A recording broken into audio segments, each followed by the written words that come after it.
Well, folks, it's just about official. SeaWorld has lost their minds. Again. BGW fans just released possible plans for a massive Intamin Giga coaster for Busch Gardens Williamsburg. In this video, I'll be covering a little bit of it, but if you want a really good in-depth analysis, I urge you to go check out the article by BGW fans linked in the description. Anyway, let's get into what this coaster is actually going to be. Before that though, I hate to keep stalling, but I have to stress that this is not confirmed. It is simply a leaked possible layout, but nothing about it is known for sure yet. Now that that's out of the way, what the heck is this thing?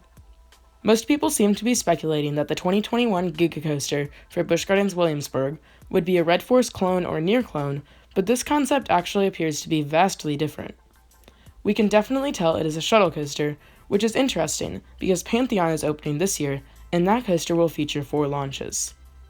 This launch is in question as to what the acceleration will be like, but I can almost guarantee that it will use LSMs or linear synchronous motors.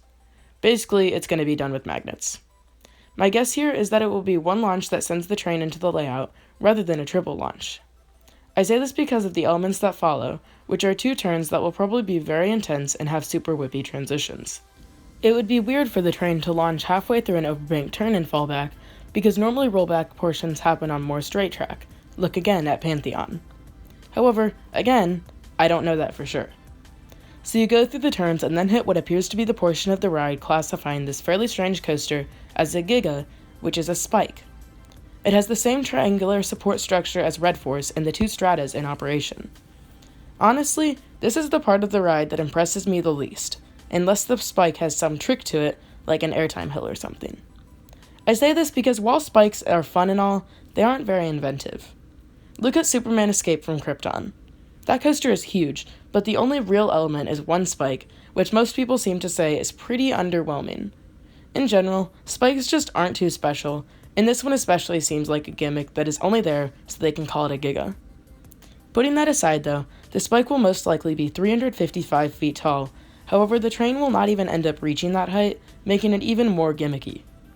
You will then fall back down that spike and go through the turns again backwards before hitting the launch track again. My personal guess here is that it will slightly brake the train, but not fully, and then the train will continue into what appears to be yet another spike. Again, nothing is really known about what this spike will look like, but I wouldn't expect much. Maybe beyond vertical like Icebreaker at SeaWorld Orlando? After the spike, the brakes will probably completely stop you and send you back into the station, which is the next piece of this ride that I want to talk about. This portion looks very strange in the image. It definitely involves some kind of switch track, and for this video I will talk about the most likely option that BGW fans talks about. If what they discovered is correct, then it makes what I said before completely false, which I am not afraid to admit. Basically, when one train ends the ride, it will come to rest at point 3 on the map. The train in the station will move out to point 1 as the other train moves into the station, point 2. The transfer tracks will then switch to the needed position.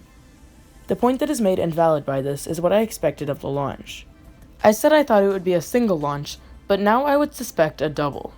One launch backwards into the spike, and then a faster one into the ride course. This could also be made into the opposite with the trains entering and exiting in reverse, which would make a single launch more likely, but I definitely expect the first thing I mentioned. The piece of track jutting off of the station is almost definitely for storage when this coaster ends up running one train. The final thing I'd like to mention is the possibility of a hidden launch. As the writer of the BGW fans article mentions, the turns shown taken at 100 miles per hour or more could exert way too many forces on the human body, meaning that in the long straight section before the massive spike, there very well could be a launch. It may also have to act as brakes on the return trip for the same reason it would need to launch. This may not be true, and may just be such a wide area because the forces need to be realistic, but it is something worth mentioning.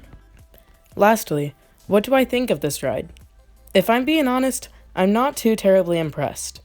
Before you dislike and leave a hate comment, please allow me to explain. First of all, I'm not complaining. I would never in a million years complain about a Giga. I respect every new coaster, since such things do not exist for my home park. The reason that I'm not too hyped for this is because it seems like Intamin and SeaWorld kinda played it safe, and it doesn't fit into the park's lineup at all. Pantheon, which is currently being built, looks to be an incredible and unique roller coaster. Many have even said that it could be the start of Intamin's second rise to greatness, and I was one of those people. That thing looks ridiculous. And then there's this. A couple launches, 2 spikes, 2 turns. There really isn't anything notable other than its height. It also makes no sense in the park's lineup. Tempesto opened in 2015, and that is a premier ride skyrocket too. That model features 3 launches, 2 forwards and 1 backwards. In 2020, they're getting Pantheon. It has a swing launch section, 2 forward and 1 backward. That was justifiable though, as Pantheon is quite different from Tempesto aside from the launches. But now this, another triple, possibly quadruple launch coaster. Does it look great? Sure, but it's another triple launch coaster. I don't really mind too much, I just think it is very strange. That is my analysis and overall thoughts on the possible, almost confirmed new for 2021 Intamin Giga coaster coming to Busch Gardens Williamsburg. What are your thoughts on it, and do you agree with me? Please feel free to leave all of that in the comment section of this video, and I would love it if you considered subscribing if you are new. Thanks for watching, and I'll see you guys next time.